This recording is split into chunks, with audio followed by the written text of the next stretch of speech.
So hello and welcome everyone. So हम आज अपने पहले टॉपिक के बारे में बात करने जा रहे हैं। जो मैंने बताया था कि एग्रीकल्चर इंजीनियरिंग में हमारा जो पहला टॉपिक होगा वो होगा फार्म पावर। ठीक है, फार्म पावर कह सकते हैं या उसको हम क्या नाम फार्म पावर एंड मशीनरी भी कह सकते हैं कि इसमें मशीनरी को भी डिस्कस कर लेंगे। तो पहले समझते हैं फार्म पावर क्या होता है। पावर समझते हैं ना, पावर मतलब होता है शक्ति। तो पावर का मतलब होता है कि पावर बराबर होता है वर्क अपॉन टाइम। आप लोग जानते होंगे, बेसिक चीज़ तो जानते होंगे, क्लास 9th 10th में पढ़े होंगे कि पावर का मतलब होता है work upon time. Work upon time का मतलब होता है कि एक निश्चित समय में, ठीक है, हम कितना काम कर पा रहे हैं अपने फॉर्म पर। फॉर्म का मतलब होता है, हम एग्रीकल्चर वाले हैं तो ये समझ सकते हैं कि जो हमारा फॉर्म होता है, फॉर्म का मतलब हम अपने फील्ड से उसको रिलेट कर सकते हैं। हमारा फॉर्म क्या होगा, हमारा फील्ड ही होगा, और उस फील्ड में हम किसी निश्चित टाइम में कितना काम कर पा रहे हैं वही हमारी शक्ति है। नहीं समझ में आ रहा है, कोई बात नहीं, मैं फिर से इसको समझाता हूँ। फार्म पावर पावर का मतलब होता है शक्ति। शक्ति बराबर होता है कार्य बटे समय। ठीक, तो कहने का मेरा मतलब है कि मान लीजिए कि मुझे 1 घंटे का समय दिया जाता है और बता दिया जाता है कि मुझे इतना काम करना है। मान लीजिए मुझे 1 घंटे का समय दिया जाता है और मुझे एक बिस्सा दे दिया जाता है। ठीक, एक बिस्सा खेत दे दिया जाता है मुझे, कह दिया जाता है कि आपको 1 घंटे में एक बिस्से खेत की गुड़ाई करनी है या जुताई करनी है या उसको खोदना है। ठीक है, फावड़े से या किसी से भी। तो वो क्या है कि जब मैं 1 घंटे में मैं कितना एक बिस्से में कर पा रहा हूँ, ये मेरी शक्ति है। तो फार्म पावर का मतलब होता है कि किसी निश्चित समय में, समय कितना 1 घंटे, और किसी निश्चित कार्य को, कार्य कितना है, एक बिस्से की खुदाई करनी है। तो किसी निश्चित समय में निश्चित कार्य को जब किया जाता है तो उसको हम पावर कहते हैं। वो क्या होती है, शक्ति होती है। तो हम कहाँ पे खुदाई करते हैं, जैसे फार्म पावर, फार्म कहाँ पे होता है, एग्रीकल्चर वाले कहाँ पे उसको फार्म बोलते हैं, तो वो उनका खुद का फील्ड होता है, फील्ड हो सकता है, उसी को हम फार्म बोलते हैं। तो कहने का मतलब है कि फार्म पावर का मतलब यही होता है कि कोई एक निश्चित भौगोलिक क्षेत्र है, वहाँ पे कोई एक निश्चित हमको टास्क दिया गया, काम दिया गया और निश्चित समय में दिया गया। ये याद रखिएगा, निश्चित समय में कोई निश्चित काम दिया गया, ठीक है, और हम उस काम को कर पा रहे हैं या नहीं कर पा रहे हैं वो हमारे ऊपर डिपेंड करता है। लेकिन वो जो काम होता है, जितनी हम उस पर इफेक्ट मतलब कि अपना क्या नाम आउटपुट दे रहे हैं, उसी को हम पावर कहते हैं। तो फार्म पावर का मतलब यही होता है कि किसी एक निश्चित फार्म पर हम मतलब निश्चित टाइम पे निश्चित कार्य को कर पा रहे हैं, वही होता है फार्म पावर। तो होपफुली आपको समझ में आएगा। पावर का यूनिट होता है एचपी। ठीक है, एचपी का मतलब हॉर्स पावर। ठीक है, अब इसके पीछे भी एक लॉजिक है। एक क्या नाम है, साइंटिस्ट थे जिनका नाम था जेम्स वाट। ठीक है, आप लोग जानते ही होंगे जेम्स वाट को, जिन्होंने बल्ब की खोज वगैरह की थी। तो उनके पास एक बिग एडल्ट हॉर्स था। ठीक है, बिग एडल्ट का मतलब बड़ा और वयस्क हॉर्स था, यानी घोड़ा था। तो वो एक उससे एक ने उन्होंने एक प्रयोग क्या किया उस घोड़े के साथ कि उन्होंने उस घोड़े पर 150 पाउंड का, ठीक है, 150 पाउंड का वजन डाला। मतलब उनको 150 पाउंड उस पर लोड किया वजन को, और उसको 1.5 घंटे तक चलाया। और चलाया कितनी दूर, 2.5 मील। मतलब मेरे कहने का मतलब समझिए कि पावर की यूनिट हॉर्स पावर होती है। तो हॉर्स पावर की एक स्टोरी है छोटी सी। ठीक, हॉर्स पावर की स्टोरी बस आपको याद रखना है, पावर की यूनिट हॉर्स पावर होती है, पावर की यूनिट हॉर्स पावर होती है, बस इतना याद रखना है। लेकिन मैं इसको कहानी के रूप में इसलिए बता रहा हूँ कि थोड़ा लंबे टाइम तक याद रहे। तो जेम्स वाट के पास एक बिग एडल्ट हॉर्स था, घोड़ा था। उन्होंने उस घोड़े के ऊपर 150 पाउंड का एक वजन लादा और उसको 1.5 घंटे तक कंटिन्यू चलाया। और वह घोड़ा जो था वो क्या नाम है, 150 पाउंड का वजन यानी 150 पाउंड का वेट लेके वो 1.5 घंटे तक 2.5 मील तक चला। ठीक है, तो 2.5 मील तक चला। तो अब एक कैलकुलेशन इसमें आता है, तो हम मोटा मोटा ये समझ सकते हैं कि एक हार्स पावर में उसने कितनी ऊर्जा प्रोड्यूस की उस घोड़े ने। तो एक हार्स पावर में उसने 745.67 वाट ऊर्जा को प्रोड्यूस किया, निकाला, मतलब दिया। तो कह सकते हैं कि एक हार्स पावर कितने के बराबर होता है, 745.67, या अप्रॉक्सीमेशन की बात करें तो 746 वाट तक, यानी एक हार्स पावर बराबर 746 वाट होता है। ये याद रखना।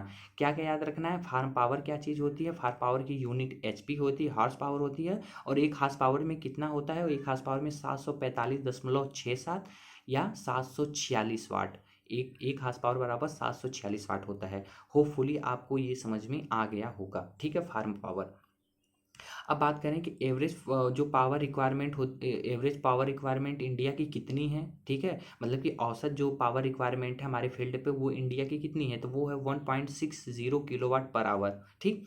लेकिन अभी प्रेजेंटली की बात की जाए तो प्रेजेंट में अभी कितना अवेलेबल है हमारे पास फार्म पावर। फार्म पावर मतलब वही, मतलब कि फार्म पावर का मतलब होता है, हम वो फार्म पावर के अभी सोर्स को बताएंगे तो कौन कौन से सोर्स होते हैं, तब आप उससे उसको अच्छे तरीके से और रिलेट कर सकते हैं।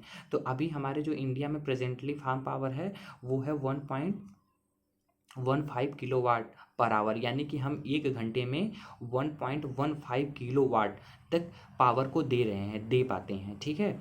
तो ये होती है रिक्वायर्ड कितनी है पहले, मतलब कि पहले कह रहे हैं कि रिक्वायर्ड कितनी है 1.60 किलोवाट पर आवर, लेकिन अभी है कितनी 1.15, मतलब 0.45 किलोवाट अभी भी कम है, ठीक है, या कह सकते हैं कि 20 से 30% अभी भी डेवलप करना है, ठीक। तो ये सारी चीज़ें हो गई। और उसके बाद क्या नाम है, यदि हम क्रॉप प्रोडक्शन की बात करें कि क्रॉप प्रोडक्शन के लिए रिक्वायरमेंट कितनी है फार्म पावर की, तो वो है 0.54 HP पर आवर, ठीक है। ये हमारे लिए डिज़ायरेबल है कि मतलब इतनी हमको क्रॉपिंग करनी है तो इतनी हमको फार्म पावर चाहिए ही चाहिए, ठीक। अब बात करते हैं कि फार्म पावर के सोर्स क्या क्या हैं, फार्म पावर कैसे मिलती है, फार्म पावर के स्रोत क्या क्या हैं। तो सोर्स में 3 सोर्स हैं, याद रखना। ये केवल कहानी की तरह बस आप इसको सुनते हुए जाइएगा, फिर मैं जैसे ही पीडीएफ आपको भेजूंगा बस उस पीडीएफ को पढ़ लीजिएगा, मोर देन सफिशिएंट होगा, ठीक है। तो फार्म पावर के याद क्या क्या करना है, पहला फार्म पावर किसे कहते हैं, फार्म पावर की यूनिट क्या होती है। फार्म पावर 1 HP बराबर 746 वाट होता है, और अभी कितनी रिक्वायरमेंट है 1.60 किलोवाट पर आवर, लेकिन अभी है कितनी 1.15, यानी 0.45 अभी भी कम है, ठीक है। अब सोर्स की बात करें, फार पावर के सोर्स क्या क्या है, तो फार पावर के 3 सोर्स हैं। इसमें पहला है एनिमल, दूसरा है क्या नाम है ह्यूमन, या पहला ह्यूमन, दूसरा एनिमल, और तीसरा मैकेनिकल, ठीक है, या मशीनरी पावर, ठीक है, या मैकेनिकल पावर या मशीनरी पावर। तो ह्यूमन के द्वारा हम लोगों के भी द्वारा पावर प्रोड्यूस किया जाता है, एनिमल के भी द्वारा पावर प्रोड्यूस, एनिमल में जैसे जानते ही होंगे बुलक वगैरह, बुल, ठीक है, बुलक होते हैं, बुल नहीं होते, बुलक होते हैं, बैल होते हैं, और मशीन के द्वारा भी पावर प्रोड्यूस किया जाता है। तो सोर्स की बात कर ले तो ह्यूमन, तो पहले नंबर पे आता है ह्यूमन।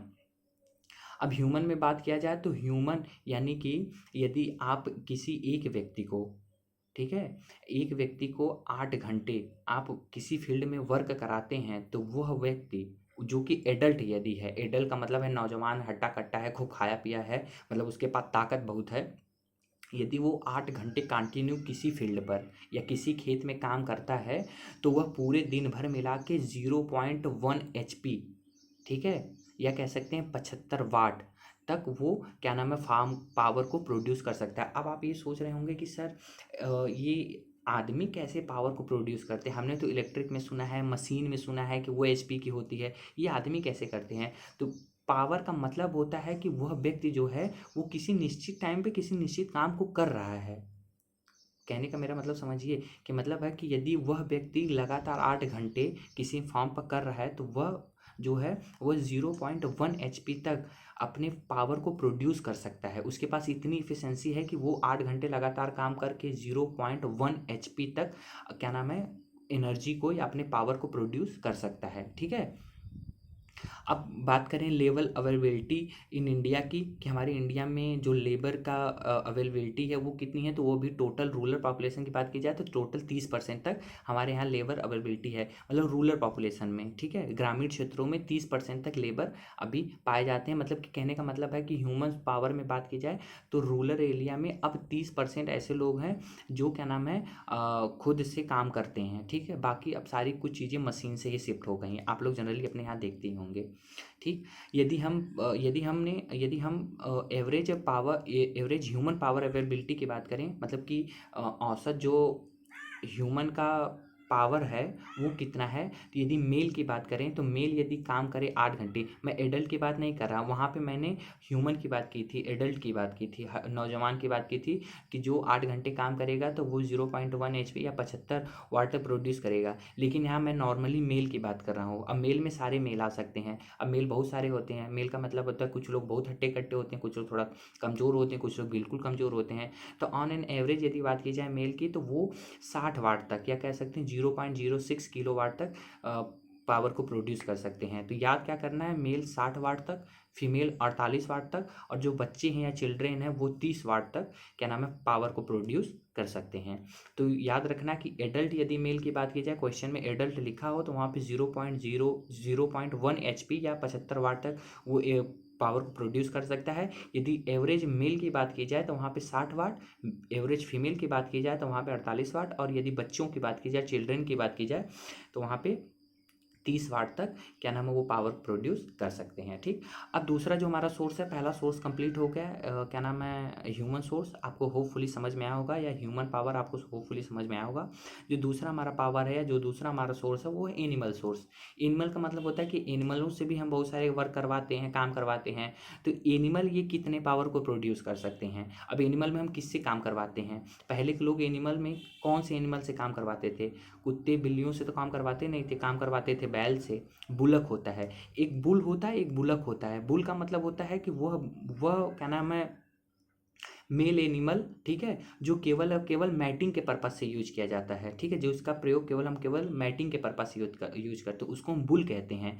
और जब उसी बुल का कैस्ट्रेशन कर दिया जाता है, कैस्ट्रेशन करना या बधियाकरण करना या बहुत सारे उसके नाम हैं, तो कैस्ट्रेट जब बुल का कर दिया जाता है तब हम उसका यूज हम क्या उसको हम वेट लिफ्टर में यूज कर लेते हैं, जैसे भार को ढोने में या अपनी जुताई उताई में यूज कर लेते हैं, तो उसको हम बुलक कहते हैं।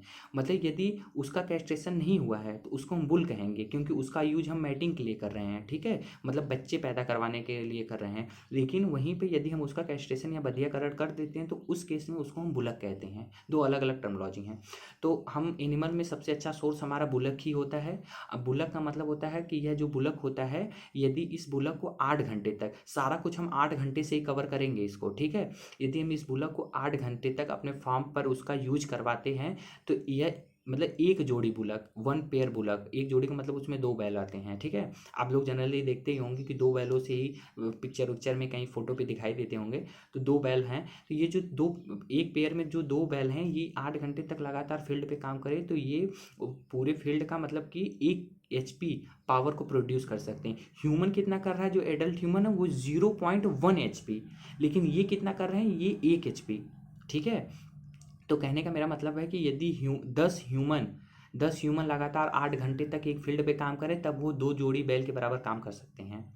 मैं ये नहीं कह रहा कि ह्यूमन बैल होते हैं, मेरे कहने का ये मतलब है कि यदि मान लीजिए कि एक जोड़ी बैल या 2 बैल मिलकर 8 घंटे जितना काम करेंगे, उतना काम आपको 10 ह्यूमन मतलब 10 आदमी मिल के उसको करेंगे। यानी 2 जोड़ी बैल जितना काम करेंगे 8 घंटे में, उतना काम क्या नाम है 10 आदमी मिल के करेंगे, तब उसके बराबर होगा। ठीक है, तो ये आप समझ के चलिएगा। तो मतलब कि ये कितना पावर दे रहे हैं एनिमल, वो 1 HP तक पावर दे रहे हैं। वो 0.1 HP ह्यूमन में था और इसमें 1 HP है, ये याद रखना। ठीक है, और जो ये क्या नाम है ड्रॉप्ड एनिमल होते हैं, वो अपने पूरे बॉडी वेट का 1.10 या कह सकते हैं कि अपने बॉडी वेट का 10वें भाग का एक हिस्सा केवल व केवल क्या नाम है यूज करते हैं। ठीक है, इनका मतलब यूज किया जाता है। अब बॉडी वेट के हिसाब से बात करें तो जो बुलक होते हैं, जो बैल होते हैं, वो क्या नाम है अपने बॉडी वेट का 10% तक क्या नाम है 10% तक पावर को प्रोड्यूस कर पाते हैं। ठीक है, वहीं बफेलो की बात की जाए, जो बफेलो बुल होती है जिसको हम लोग भैंसा कहते हैं, वो अपने बॉडी वेट का 12% तक यूज कर पाती हैं। कैमल्स, कहीं कहीं पे कैमल्स का भी यूज किया जाता है, तो कैमल्स अपने पूरे बॉडी वेट का 18% यूज कर पाते हैं। ये बॉडी वेट के हिसाब से मैं बता रहा हूँ।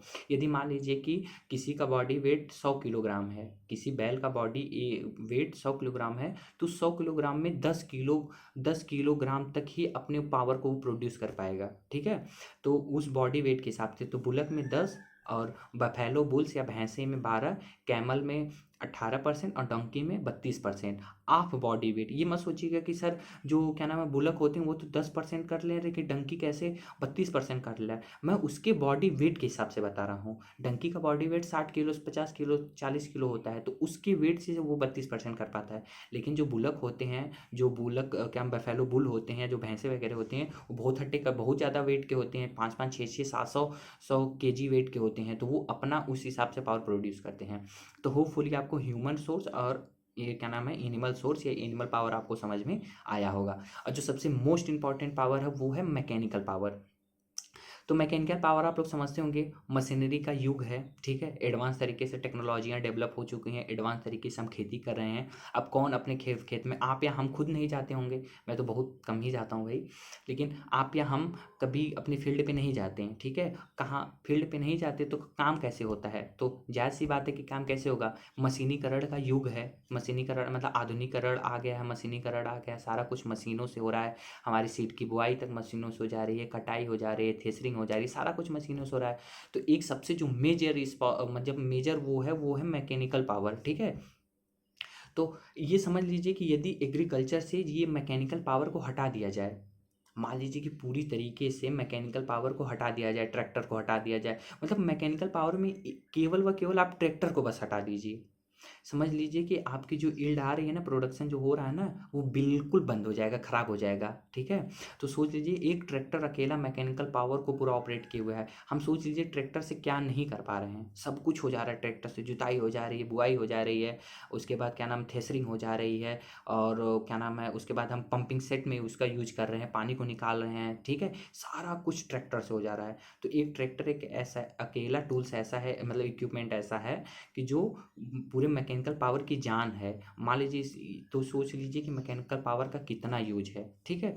तो मैकेनिकल पावर में बात करें तो मैकेनिकल पावर में भी दो टाइप के क्या नाम है इसमें इंजन का यूज किया जाता है। दो प्रकार के इंजन होते हैं, एक स्पार्क इग्निशस इंजन होता है, एक क्या नाम है कंप्रेशन इग्निशस इंजन होता है। स्पार्क का मतलब पेट्रोल इंजन का एक बना होता है इंजन, ठीक है, जिसमें हम पेट्रोल को डालते हैं, और एक डीजल आप लोग जनरली देखते होंगे। मैं इसको आगे पूरी डिटेल में बहुत अच्छे से विथ क्या नाम है आपको फोटो या विथ पिक्चर आपको मैं इसमें समझाऊंगा। मैं पहले पिक्चर को इस ग्रुप में भेजूंगा, उसके बाद फिर मैं इसको समझाऊंगा, ठीक। तो मैकेनिकल पावर में बस आप दो याद रखिएगा, एक पेट्रोल वाला, ठीक है, या पेट्रोल इंजन जिसको कहते हैं, पेट्रोल या केरोसिन इंजन, और एक डीजल इंजन।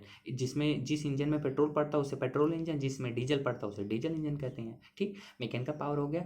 फिर एक आता है आपका इलेक्ट्रिक पावर, ठीक है। तीन तो मेजर मेजर थे, एनिमल और क्या नाम है ह्यूमन, एनिमल और क्या नाम है मैकेनिकल। उसके बाद फिर चौथा आपका है इलेक्ट्रिक पावर। इलेक्ट्रिक पावर का मतलब आप लोग समझते होंगे कि जैसे इलेक्ट्रिक पंप वगैरह होती हैं आपके यहाँ, हमारे यहाँ घर पे मोटर वगैरह होती है ना, टुल्लू हो गया, समरसेबल हो गया, या फिर क्या नाम अपने फील्ड पे जो पंपिंग सेट वगैरह होते हैं उसको हम इलेक्ट्रिक पावर कहते हैं। तो इलेक्ट्रिक पावर का भी यूज हम क्या नाम है उसमें करते हैं फार पावर में, ठीक है। जैसे क्या नाम है वाटर पंप हो गया, या फिर डेयरी इंडस्ट्री हो गई इस टाइप से, या फ्रूट इंडस्ट्री में भी इलेक्ट्रिक पावर का यूज किया जाता है। मतलब बिजली से बनने वाले जो बिजली से चलने वाले जितने भी इक्विपमेंट है उसको हम इलेक्ट्रिक पावर में कंसिडर करते हैं। फिर एक आता है रीन्यूएबल एनर्जी। रीन्यूएबल एनर्जी का मतलब होता है ऐसी एनर्जी जो कभी ख़त्म ही ना हो, ठीक है, वो बार बार रीजनरेट हो। जैसे मान लीजिए कि हम क्या नाम है हम वर्क कर रहे हैं, तो हम एक टाइम आएगा कि हम थक जाएंगे। एनिमल कोई वर्क कर रहा है तो एक टाइम आएगा कि वो बेचारा थक जाएगा। मशीन वर्क कर रही है तो एक टाइम ऐसा आएगा कि मशीन क्या होगी कि वो बंद हो जाएगी, या कह सकते हैं कि हीट हो जाएगी, गर्म हो जाएगी। तो सबकी अपनी अपनी एक अलग मतलब कि सबकी अपनी अपनी एक क्षमता बनाई गई है, सबकी अपनी अपनी एक कैपेसिटी होती है। लेकिन जो रीनेबल एनर्जी होती है उसकी कोई क्षमता नहीं होती। मतलब उसकी जो एनर्जी होती है वो आज ख़त्म हुई तुरंत बन जाएगी, कल ख़त्म हुई तुरंत, मतलब वो कभी भी ख़त्म होने वाली है ही नहीं। और इसमें इसीलिए इसको री इनेबल एनर्जी कहा गया है। री का मतलब होता है पुनः या दोबारा। इसमें तुरंत व तुरंत एनर्जी बन जाती है, स्टोर हो जाती है, ठीक है, जनरेट होती है एनर्जी। तो इसमें क्या है कि इसमें जैसे क्या नाम है सोलर पावर इसका सबसे बेस्ट एग्जांपल है, या जो क्या नाम है पवन चक्कियाँ वगैरह होती हैं, ठीक है। उसके बाद क्या नाम है बायोमास एनर्जी है, टाइडल एनर्जी है, जियोथर्मल एनर्जी है। ये सारी एनर्जी जो होती है वो रीन्यूएबल एनर्जी के अंतर्गत आती है। तो याद रखना सोलर एनर्जी है, सोलर एनर्जी भी बहुत सारे हैं, जैसे सोलर लैंटर वगैरह है, सोलर पैनल है, ये सारी चीज़ें होती हैं। विंड एनर्जी है, बायोमास है, टाइडल एनर्जी है, और जियोथर्मल एनर्जी है, ठीक है। टाइडल एनर्जी का मतलब होता है इसमें इलेक्ट्रिसिटी जनरेट होती है। जैसे वहाँ पे पावर हाउस में आप लोग देखते हैं ना, पावर हाउस में कैसे बिजलियाँ बनती है, टरबाइन को घुमा के, वही टरबाइन को जैसे मूव कराते हैं उसी को हम टाइडल एनर्जी बोलते हैं। क्योंकि टरबाइन घूमती है तो वो क्या करता है कि टरबाइन जो होता है वो घूमता है तो वो पीछे से मतलब उसमें वो लगी होती हैं क्या नाम है वायर्स आती हैं जो जनरेटर में कनेक्ट होती हैं। उसी जनरेटर के कनेक्ट से क्या नाम है बिजली हमारे घरों तक आती है, ठीक है। तो उसको हम टाइडल एनर्जी कहते हैं कि मतलब वो जो पानी का सोर्स वो कभी ख़त्म नहीं होने वाला, वो लगातार गिरता रहेगा, लगातार टरबाइन घूमता रहेगा, लगातार बिजली बनती रहेगी, ठीक है, उसी को हम टाइडल एनर्जी कहते हैं। एक होता है जियोथर्मल एनर्जी। जियोथर्मल एनर्जी का मतलब होता है कि इसमें क्या नाम है इसमें हीट के द्वारा, ठीक है, आप लोग देखते होंगे कि क्या नाम है पहले कुकर आता था जिसमें हम धूप में उसको रख देते थे और उसमें से खाने बन जाते थे, खाना बन जाता था। वो सोलर वाला नहीं, एक पहले कुकर आता था उस टाइप से, तो वो जियो थर्मल एनर्जी है, ठीक है। तो वो सारी चीज़ें आपको क्या नाम है, आपको पढ़नी है। तो ये सारी क्या नाम है, ये सारी चीज़ें जो कि फार्म पावर से रिलेटेड थी, और क्या नाम है, इसमें इसको बताया गया है। अब एक छोटी सी और चीज़ बची है कि एवरेज कमांड एरिया की बात कर ली जाए, तो यदि एक ड्रॉट एनिमल है, ठीक है। अब हम तीन ही चीज़ पे बात करेंगे, ड्रॉट एनिमल के बाद बात करेंगे, ट्रैक्टर के बारे में, पावर टिलर के बारे में बात करेंगे। यदि मान लीजिए एक ड्रॉट एनिमल है, एक जोड़ी बैल एक 8 घंटे लगातार काम करे तो कितने एरिया को कवर कर सकता है। तो यदि वो 8 घंटे काम लगातार करता है तो वो 2 HP एनर्जी को प्रोड्यूस कर सकता है, या फिर उसको कह सकते हैं कि 5 हेक्टेयर तक, मतलब 2 हेक्टेयर तक एरिया को कर सकता है। एक जोड़ी बैल जो है वो एक दिन में 8 घंटे लगातार काम करे तो 2 हेक्टेयर तक एरिया को कवर कर सकता है। ये वहीं यदि ट्रैक्टर की बात की जाए, तो यदि ट्रैक्टर लगातार 8 घंटे चले, ठीक है, तो वो एक दिन में 15 हेक्टेयर तक एरिया को कवर कर सकता है। और पावर टिलर की बात करें तो यदि वो पावर टिलर 8 घंटे लगातार चले तो वो 5 हेक्टेयर तक एरिया को कवर कर सकता है। तो ये याद रखना कि एनिमल एक दिन में 8 घंटे काम करेगा तो 2 हेक्टेयर एरिया को कवर करेगा, ट्रैक्टर एक दिन में 8 घंटे काम करेगा तो 15 हेक्टेयर एरिया कवर करेगा, और पावर टिलर यदि 8 घंटे काम करेगा तो एक दिन में वो 5 हेक्टेयर क्या नाम है, एरिया को कवर करेगा, ठीक है। तो ये सारी चीज़ें आपको याद रखनी है। अब इसके बारे में अब जो दूसरा वाला वीडियो जाएगा उसमें कुछ बेसिक फैक्ट होंगे, मैं फैक्ट को बताऊंगा, उसके बाद इंजन की तरफ शिफ्ट कर जाएंगे।